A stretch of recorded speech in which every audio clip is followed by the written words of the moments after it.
Hey, and welcome to our masterclass session, this time live on LinkedIn and YouTube. I'm super happy and excited that you are with me today. I think we have a very important topic to discuss. Times are rough. I'm even more happy that we have today our partner with us. But before I dive into that, let me briefly give you an overview who we are for all the ones that don't know me and FiStage. That would be perfect. I'll give you a brief introduction, and then we will dive directly into our masterclass topic, right? Perfect. Could you go to the next or the second slide, please? Here we are. Genau, yeah. So I'm Niklas, CEO and co-founder of FiStage. I started FiStage around 10 years ago as a video commenting tool back then. And today, FiStage is a solution to review and approve all kind of files.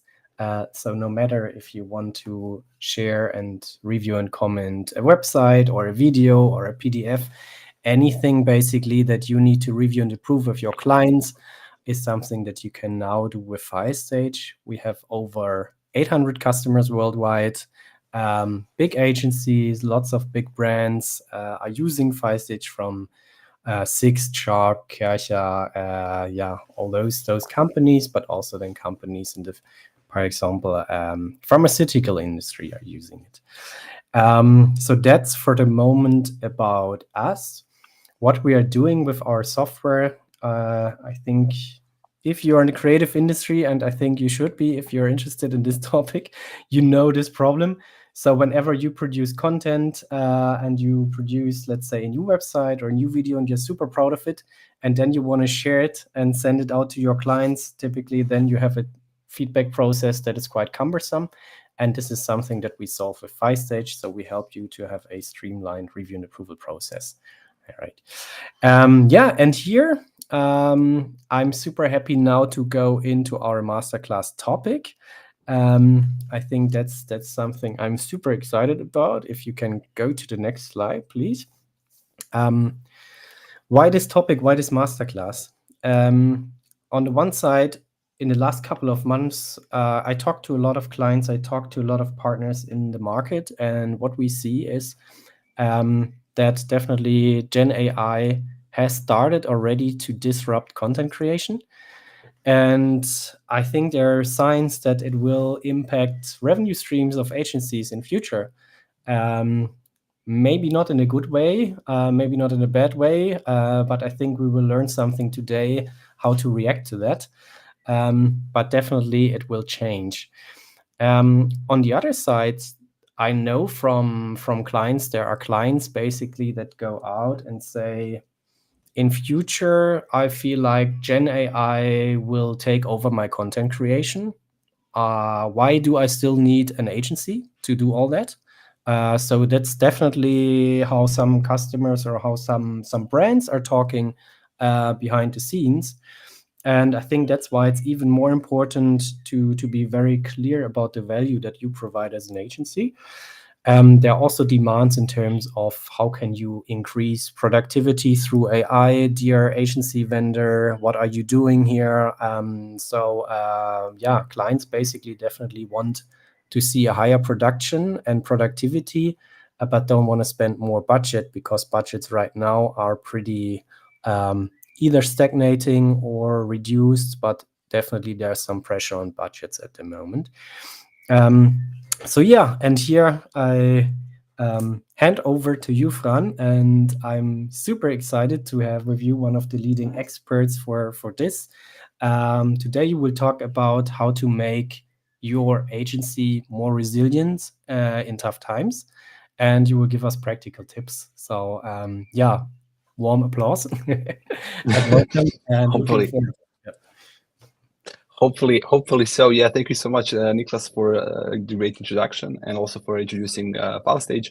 But yeah, basically, as you already mentioned, my name is Fran, and I work at Productive. And Productive is basically an agency. We're a company that's really focused on building an agency management system, and we like to call it an end-to-end platform because we cover everything an agency or service business needs. So from the sales funnel to project management, budgeting, reporting, capacity planning, time off management, time tracking, and all the way to billing. So quite a lot. And over the past 3 years or so, I've spoken to about 1,100 agency executives, owners, managers.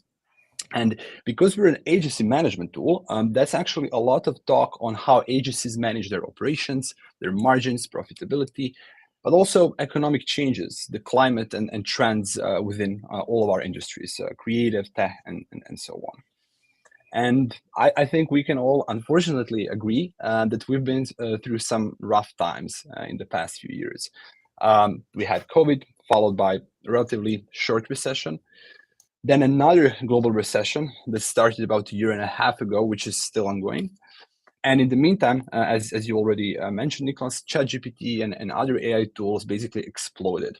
And everyone became obsessed with maximizing the potential. And in other words, most of the times you can't really influence these outside factors, but you can try and actually guide your agency from the inside. So, try to guide it towards a better future. And actually, the main question I have for everyone today is, how confident are you that your agency will last, right? Who knows? And our suggestions will be geared towards how to make sure your business can become stronger and what are the things that we believe an every agency should focus on.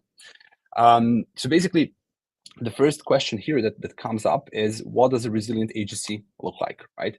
And there are two main paths to this, we believe. So we have on one side intentional growth, and on the other side we have essentially increasing profit margins as two main pillars. But this is, of course, not specific enough. So I'm going to walk you through the 10 pillars that I've gathered and our team has gathered, talking to all of these agencies that I mentioned earlier, since this is really what we do, right? Operations and helping you scale. So let's go into specifics. So the first one is predictability, right? So basically, what does this even mean? It basically means that an agency should know where you're headed for the next few months. Of course, ideally years or even longer, but to be realistic, in the next few months. And the agencies I speak to, usually they know what's happening for the next 2 or 3 weeks, sometimes even less, but not much longer than that, right? And we don't believe that's good enough, but it's also not surprising. What you see here on this slide is basically, according to Promethean research, less than 15% of agencies track forecasted utilization. And this was done on a sample of over 45,000 digital agencies that were surveyed since 2015. And we don't think it's good enough. As a rule of thumb, not only should your agency be tracking utilization, they should also be able to predict future utilization in the next at least 2 to 3 months.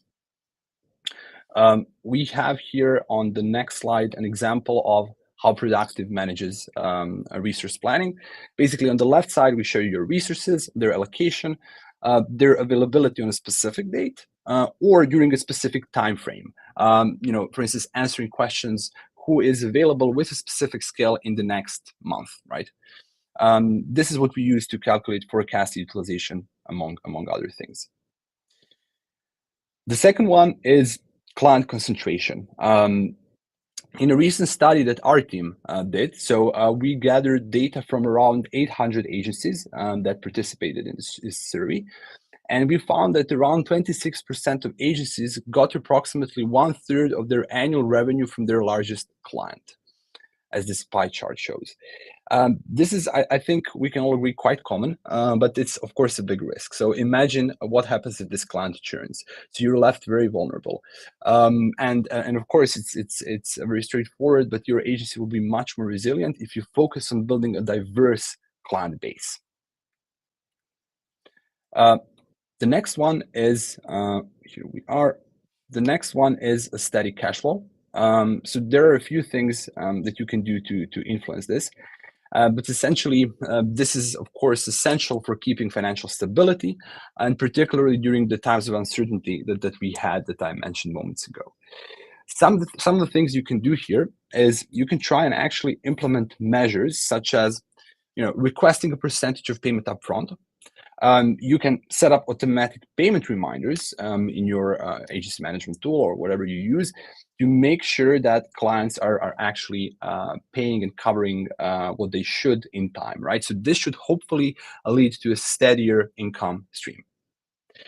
Speaking of this, we have another one, which is, I think, a dream of many of the agencies, recurring revenue. So this is according to the same survey, actually, that I mentioned. So on around 800 agencies, our team found that over half of the agencies who took part generate at least 50% of their revenue from recurring sources. And quite honestly, this is great. We were quite surprised with the result. Retainers help with the point I mentioned just now, right? So cash flow planning. It can, of course, reduce the pressure of securing new business, improve your forecasting, and ultimately lead to happier teams, which we all want, of course. So yeah, this Great. is also. Yeah, I think this You is agree? super important, and I think it will also help to make your CFO or whoever is in charge of your financial part very happy to have more recurring revenue, right?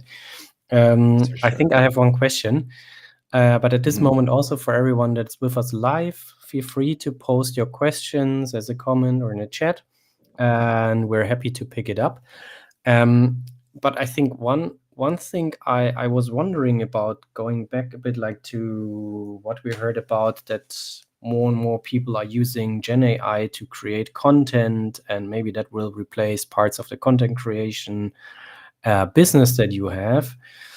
How do you find new business basically in future, potentially to compensate for things that might vanish through AI? I think that's definitely something.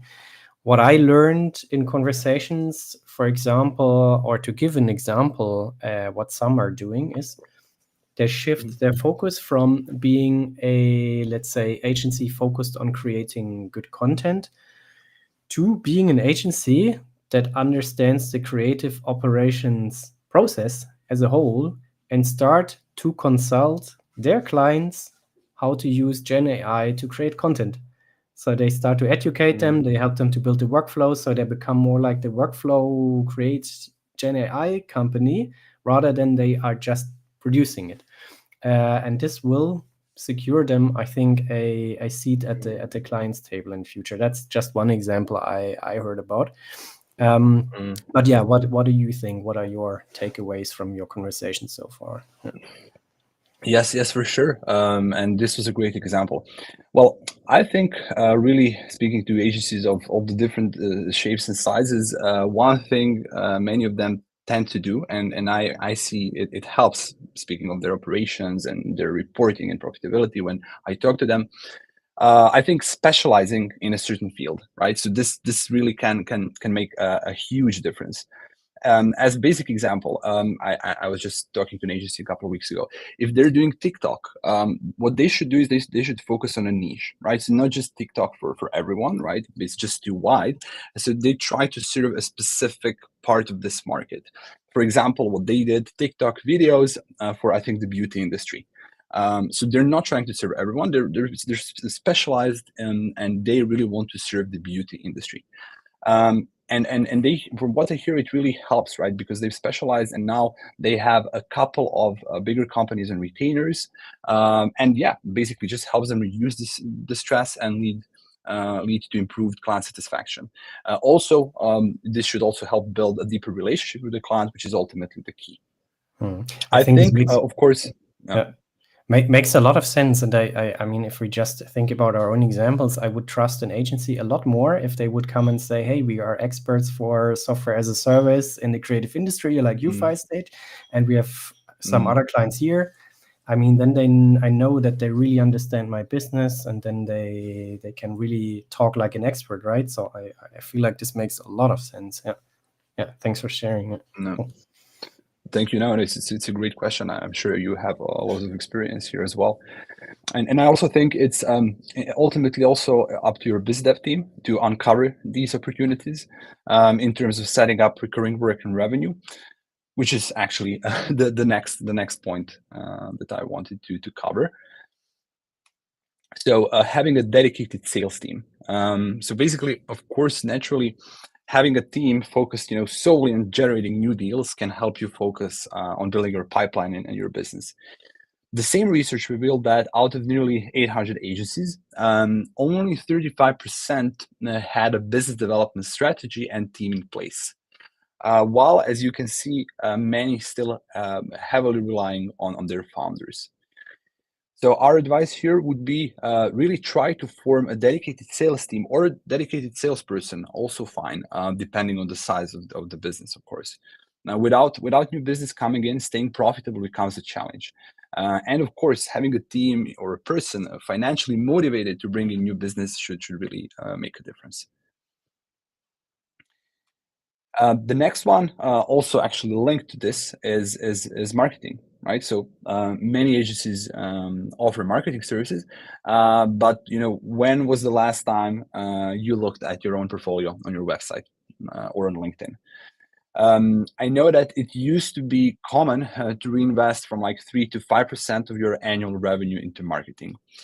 However, Promethean research recently published a report that shows that the average agency spends around 7.1% of its revenue on sales and marketing activities. And basically, in today's saturated market, this investment has been enough to achieve an average annual growth rate, as it says here, of 13% from 2015. So I think nowadays your agency should really consider a mix of channels, right? We have content marketing, blog posts, educational videos, webinars like this one, referrals from existing clients, networking in industry events. There are loads of finally in-person events happening again. Organizing events of your own, email marketing, of course, optimizing your website, speaking at the conference if you're interested in that. So in a nutshell, if you're not investing in marketing, your sales team won't have a lot to do and they won't have a lot to work with. However, from what we would also suggest is make sure you have a clearly defined metrics so that you actually can keep track of these marketing efforts and to see how they perform. Ultimately, to be able to analyze your ROI on this and to basically see what the return on investment for each channel is and which performs better for your business specifically. Makes a lot of sense. And one thing that I found sometimes funny is that let's say you are a specialized agency and make it up now in video production or LinkedIn ads. Then typically you should also know how to master this channel for yourself, right? So if you're LinkedIn Ads Pro, then potentially makes sense to also run it for yourself efficiently, right? That's for me sometimes also a proof point when we talk to a new agency or something, if they also do stuff for themselves and how. And super excited to learn then more about it. And one other thing, I think some of the most underestimated is still proactively trying to get referrals, right? So just asking a customer after, let's say, happily launching a new campaign or something, if they know somebody else. Stupid question, but it often works. So just from my perspective. Yeah. I agree, and things like customer stories, of successful customers, and also just connecting existing customers with the potential ones, right? Because if you're a good product or a good business, you probably have a lot of people who are, would be happy to talk to someone else, and I think also this helps massively. Yeah. Great. So the next one, clearly defined pricing. Basically, what we think here is try to establish a clear pricing model. Many agencies I talk to find it challenging to actually decide on pricing. Should it be a blended rate? Should it be by person? How do we structure this? Do we have a pre-production and a production phase? try to effectively communicate the benefits of even higher prices, right? Or offer multiple pricing options, then clearly communicate what a higher pricing option or a bigger bundle will bring, right? And this report also interesting one. Last year, the Wow company, they did an annual bench press report, and they found that agencies offering three pricing options were in fact twice as likely to have high conversion rates, and that was above 60%. And I was really amazed with this. So I think it's good to have open conversations about pricing packages and what higher prices bring to the client, and also to test different pricing strategies. I think also during the discovery phase, I know many agencies and actually companies in general struggle with pricing the discovery phase, right? Because sometimes the client, it's not like something that they can physically touch. It's not something you can physically see. So you try to emphasize that this is the vital step, right, for actually achieving the results in the end. I will also touch on like overheads and types of expenses a bit later, but try also to make sure that your pricing model covers for your expenses. And I think some general suggestion, as much as this can be, is that you should have about 3 times of what you invest in your portfolio, in your service. That would be the price, right? So the 3 times on all of that. Maybe question, do you have any insights into that? Because let's say, from my perspective, the majority of agencies still follows an hourly rate or a day rate that they say, so they sell their time basically. Now here you say pricing options and maybe packages. Do you see that there's any trend to go away from hourly pricing to another pricing system, or? Yeah, that's actually a great question. I mean, we see a lot of agencies now offering like a value-based sort of pricing. So we don't want to communicate how many hours of a specific role of a specific person, but like this is the value that you will hopefully get out of the project that we're delivering. This is becoming more and more interesting. However, I think still vast majority of businesses, especially in creative industry, tend to have billable rates per person per role, and then they don't. In most cases, they don't communicate this to the client, but they say what the total value of this deal, this budget, would be if they proceed to go forward. But still on the back end, they try to build this like bottom up, so having actual billable rates, and then doing, which actually you can do with our system as well, doing calculations of what the expected profitability will be if you have a junior versus a senior, and their different billable rates, and how it all plays out in the end in terms of your profitability. So you can run different scenarios. But yeah, I think this is still on the back end, so it's still by person, by role, but they are trying, and this is really good to see, to more effectively communicate. Okay, this is the value you're getting, right? I hope this makes sense. Makes a lot of sense. Yeah, thanks. Good one. Good insights. Thanks, Nicholas. Great question. Yeah, the next one, know when not to hire. And this is like a good question I like to ask. How many of people on this webinar in general base their hiring decisions on their gut feeling of like what the demand will look like? This is something, speaking of to owners and like professionals, this is something they really like to do a lot. And in many times they actually precisely guess what it will be. But this really is one of the most common approaches. But not knowing your forecasted demand for talent is not really good, right? So it can leave your teammates on the bench for a prolonged period of time. Or on the other hand, you might not be able to take on new business opportunities because of the lack of resources. So once you know what the potential demand for talent will look like in the upcoming months, it will of course become much easier to make hiring decisions. And also sometimes partnering with freelancers can be a smarter move than, of course, hiring and onboarding a new employee. This is, for instance, something that you'll be able to find out if you actually look into that forecasted demand to figure out how long the engagement will last, right? Is it actually worth onboarding a new person, or should we just, stick with to contractors that we already work with, as an example? Yeah. I have another question there. I think Yeah. you trigger some good points here. basically, I was wondering because I know many of our agency clients are working with freelancers and they have a great network behind the agency and also Mhm. partners. But I know two sides of things. So one side of those agencies is kind of very protective and tries to, let's say, hide that they are working with freelancers and also hide them away a bit like from the direct client connections to protect their Mm. relationship with the client. Others are super transparent and directly invite the freelancers into their projects, and then they have shared projects together, so everybody sees that there are freelancers involved. Is there? Do you recommend anything, one or the other, or what's your experience here with freelancers? Great. This is really a great question, and it's a tough one, to be honest. But I think you should be transparent. But perhaps, if possible, not to mark up the services so steeply as compared to the in-house services that you provide. And in fact, one CEO told me when we were speaking on like how to divide contracts through the system, what to do, and this question actually came up. And what he said is, yeah, if you work with contractors, you should directly communicate to the client that the responsibility lies with you, right?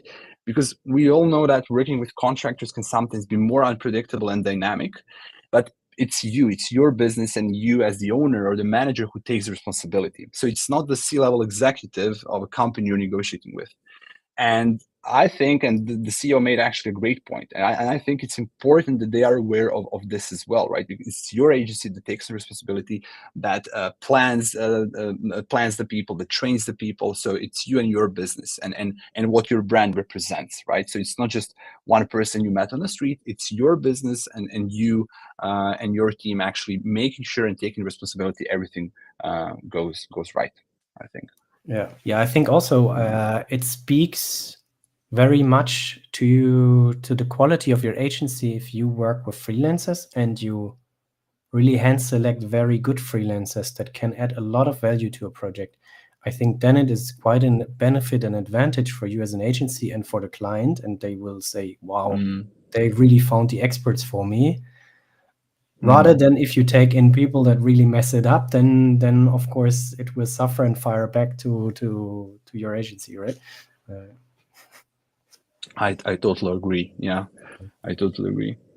mhm. Yeah, and yeah, I think to sum up, try to actually understand when to hire or not to hire by examining your utilization, your demand, and this will hopefully give you a rough estimate of which services you need to hire, which services will be in demand, and for how long. If you have people sitting on the bench, it can be a good if and you see this, then perhaps your business development team can try to sell more of their time and their services on the other side. So I If think it's okay, I have a live question there. I would like mhm. maybe both of us, whoever has an answer can answer. Sure. Let's see if I can show it. So first of all, and thanks for that question, Christina. So you said you're a freelancer and you expect not you experience right now that there's not a lot of demand for freelancers in the creative sector right now. And sorry if you can hear my son screaming in the back. They're 9 months old and they're fighting with their teeth. So Nice. and then I think here's the actual question. Can you confirm that the market is difficult for freelancers? So I mean, I can start and then you can add if you like. So I can confirm the market is more difficult than it used to be, at least in Europe. From my perspective, US is already a lot better. That's what I recognize. Um, but then I think it comes back to okay, what kind of freelancer are you? Where are you specialized? What's your superpower, so to say? And is that what you can offer right now? Something that is also wanted in the market. So what I learned is, let's say if you're specialized in copywriting or something, that's definitely something that has already suffered a lot through AI. That's at least my perspective. And there's less demand because of all those AI tools. On the other side, if you are really good in helping create stuff and content through AI and use those tools, that's something I know that those experts are really highly demanded. So just to give you a bit general answer. But yeah, Fran, I don't know if you'd like to add anything. No, I completely agree, and to be honest, there's not much to add here. I agree, but I think it's generally speaking picking up a bit. So hopefully this should change hopefully soon. But yeah, good question. Yeah. Thanks you. Very good. Yeah, then we can continue. Great. Yeah. So this was the eighth one. Okay, this is an interesting one. So, of course, it all boils down to so profitability and the overheads I mentioned briefly.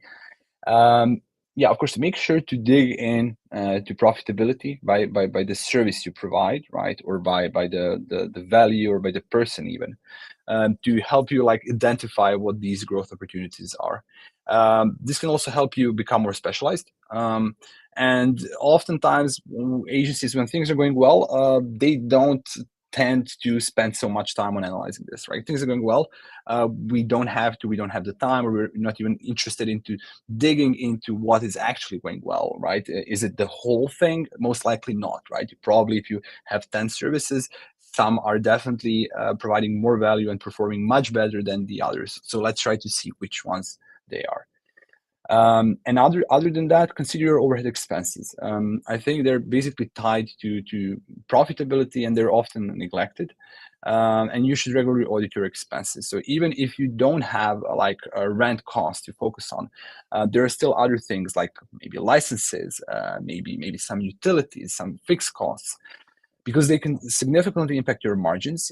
So it's, I think, really crucial to try to understand their effects and keep them under control. In our system in Productive, you can see here on the right side how we categorize this into different categories, essentially. And I think this is actually a good practice. So you can actually control what impacts that final number, that final overhead per hour that you can see in the top right corner.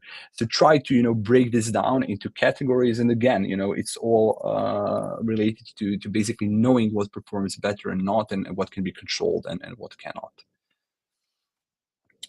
So that's, I think, also interesting one. And as we all know, it's easier to increase costs than to decrease costs and get rid of them again. So once it's in, it's harder to. Yeah. This is also perhaps a point towards like what the question was towards like freelancers, right? Maybe that's also a solution in some cases to look for freelancers, right? When the engagement won't last too long. But yeah, I agree.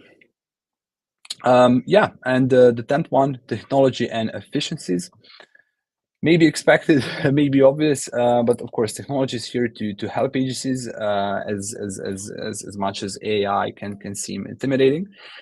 But yeah, the idea is to keep communications aligned, to speed up the process of delivery. And I think here is finally the perfect timing for our partners from FileStage and Nicholas to jump in and share how their great, really exceptional tool can help agencies stay resilient. Definitely, yeah, thanks. And again, I will also try to keep it short and crisp and also relevant. And I'm switching for a moment here to our website, FileStage. So the first thing is our solution has also a free plan, so you don't need necessarily to spend money on it before seeing value. I think that's the most important. And how we support. So we know that agencies spend a lot of time in reviewing and approving content with their clients. So you produce a beautiful video, you want to get your client to comment and give an approval, and then suddenly, I don't know, many different stakeholders at your client side start to comment and stuff, call you in different places, add their comments and feedback. And after a while, you're like, okay, we're at version 10 now. I plan 2 versions in my budgeting, and now it really runs out of being profitable. So what can I do? And this was also one of the reasons why we originally developed our solution FileStage, that really allows you to simply share your stuff, get your feedback, track the versioning, track all the comments, and then make sure you also get, let's say, your projects finished in time, and stay efficient, and also make your clients happy at the end with what you're producing. So yeah, I think this is just one way to be more efficient and save some time. And I think the time that you save with not spending in unnecessary feedback rounds anymore, you can spend on sales, you can spend on marketing, you can spend to discover more projects with your clients, you can be more creative. So I think additional time is always super valuable. So yeah, just as an addition here.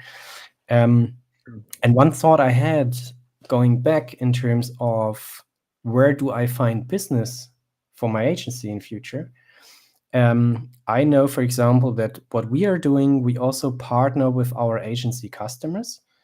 So if you are an agency customer of Firestage and you're using it to share your content with your clients, you naturally, of course, have contact with a lot of different brands. And sometimes they also want Firestage. And here we give all our agency partners a referral fee. So, but we also want them to be long-term partners and really also help, of course, their clients to understand our system better, to have a bit like a win-win. And I know that many other software tools are also doing something like this. So I think don't underestimate your knowledge and technology knowledge you have in your agency, and that you are also kind of an opinion leader towards your clients, and that you will bring them innovation and new ideas and new technology. I think is also one part of your value. So I think this is something that agencies in general, I feel, sometimes underestimate. Yeah. Thanks. Yeah, thank you for that. This is a great insight coming from also CEO. So this is really great to hear, and maybe a few examples of productive what we do. I've already mentioned a few, so I won't go into too much detail. But yeah, basically, what we do is we help you answer questions like: are we going over the budget? What's the forecasted profit margin? When it comes to resource planning, to figure out things like forecasted utilization per team, which will help with demand planning and hiring. There's also CRM, sales pipeline, time off, task management. So yeah, quite a lot. We have a free trial. Check it out. And yeah, just want to say sorry. You've just seen our script, and it tells you we are prepared and not coming unprepared for a masterclass. Cool. All right. True. Yeah.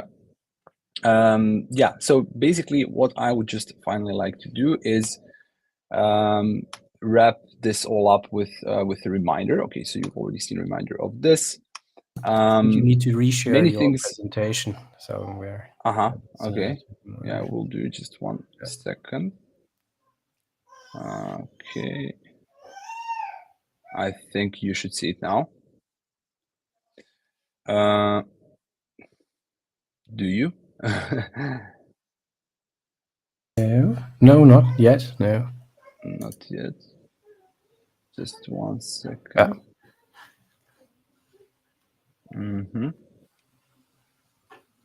Yeah. Not sure why I'm not able to share it. Just 1 second. Let's see.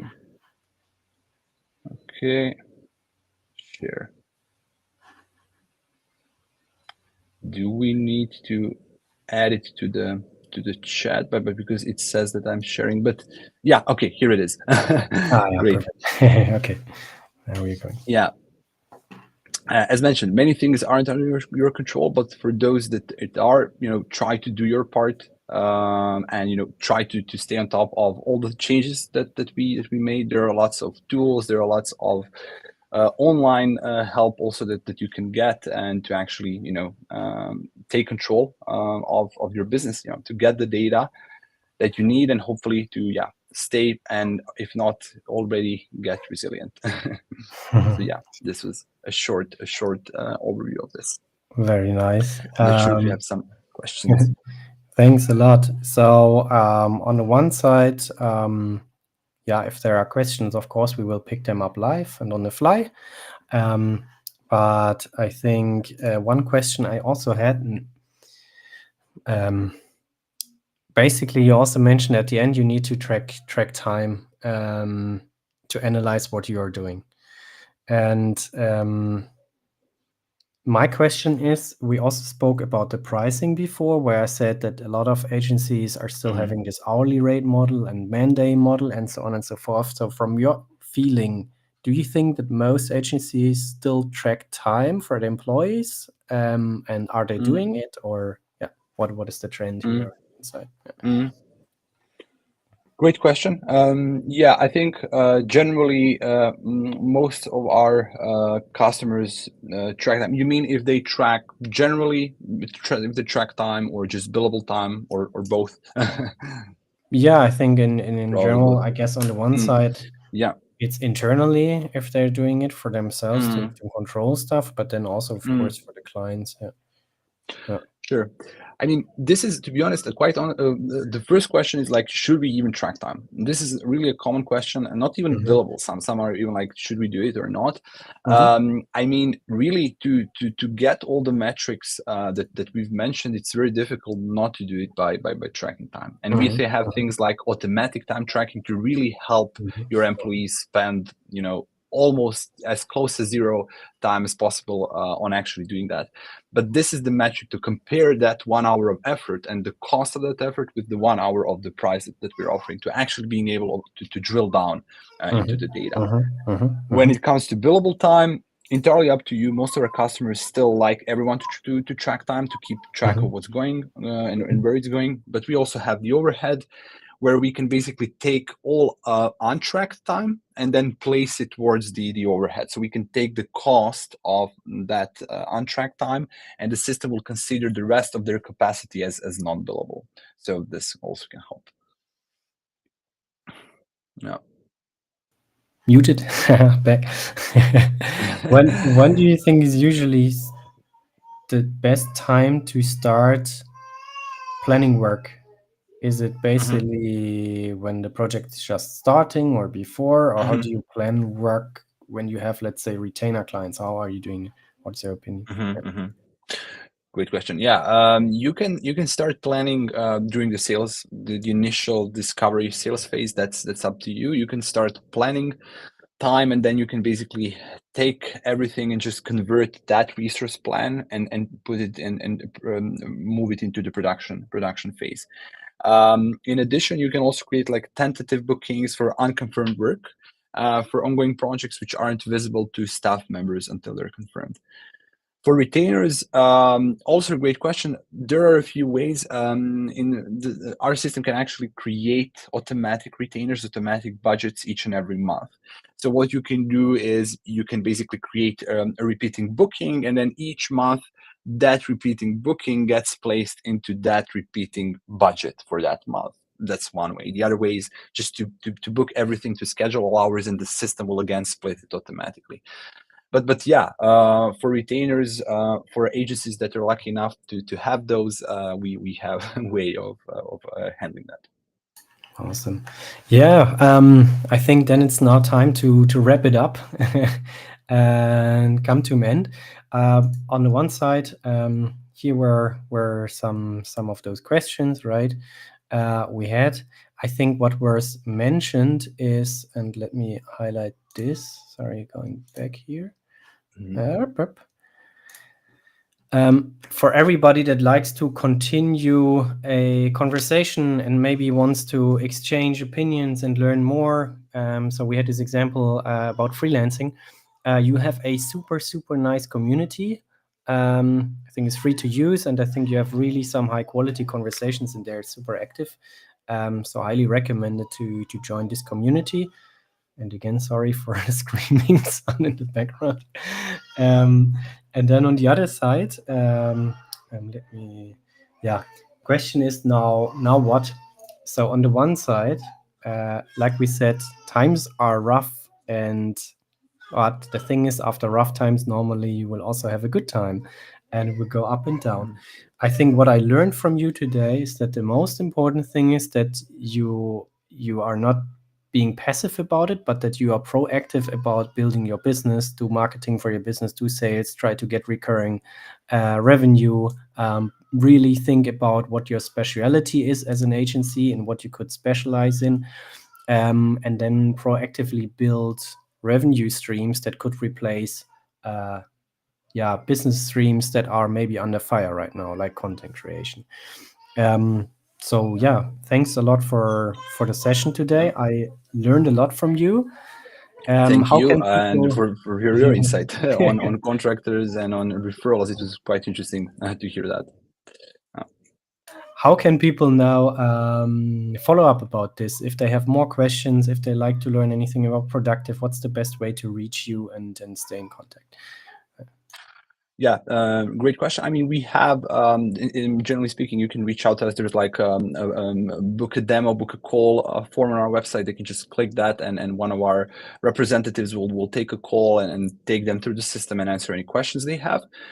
There's also, like as mentioned, the free trial. The other thing in terms of just like sharing knowledge, there's also the Bold community you've mentioned. So this is just for like basically communicating, sharing your thoughts as agencies, but also I would recommend joining the Slack community. It's quite interesting. So yeah, that's what I would suggest. So go to our website. You can reach out to us, book a call with us, and yeah, let's see where it goes. Are you also fine to receive personal messages yourself, like something I want a daily Absolutely. from you now after this webinar or something? Absolutely. Anyone can reach out. I'd be happy to take them through this and answer any questions and pick up the chat, of course. Awesome. Great. And yeah, same for me. I'm always happy to connect on LinkedIn. If you want to discuss anything, just reach out to me. And yeah, I hope there was some value in here for you, and have a lovely rest of the day. Take care. Yeah. Enjoy your time with the baby. Thank See you. you.